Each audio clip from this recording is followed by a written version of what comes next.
ભાવનગર જિલ્લાના જેસર તાલુકાના બીલા ગામે આવેલા પ્રાથમિક આરોગ્ય કેન્દ્રમાં અકાળસર આગ લાગવાની ઘટના ઘટી હતી। આગ લાગવાને કારણે સામાન સહિત બળીને ખાખ થઈ ગયેલ બીલા ગામના આરોગ્ય કેન્દ્રમાં આગ લાગવાને કારણે દવાનો જથ્થો, ફ્રીજ, રજિસ્ટર સહિત અનેક ચીજો બળીને ખાખ થઈ ચૂકી હતી। જો કે આરોપ લગાવવામાં આવી રહ્યો છે કે ફાયર વિભાગને જાણ કરવામાં આવ્યા બાદ પણ તેઓ સમયસર પહોંચી શક્યા નહોતા, જેને કારણે આગ વધુ પ્રસરી હતી।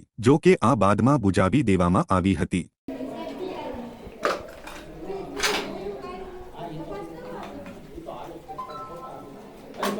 પાણી આવે છે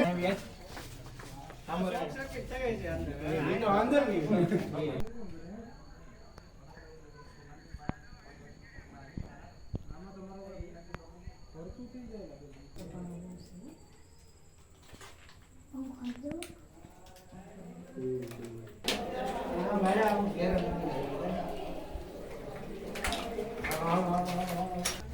હું કામળિયા જીતુભાઈ અહીંયા પીએસસી બિલામાં ફાર્માસિસ્ટ તરીકે ફરજ બજાવું છું।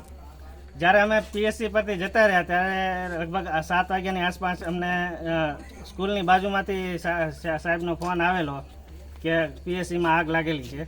તો અમે અહીંયા આવ્યા તો લગભગ ઘણું બધું સળગી ગયેલું હતું।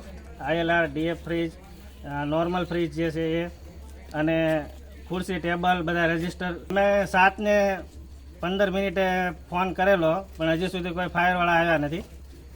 અહીંયા મેં ફોન કર્યો હતો એટલે મહુવાથી આવવાની હતી। મહુવા લગભગ 30 કિલોમીટર જેવું થાય છે અહીંથી।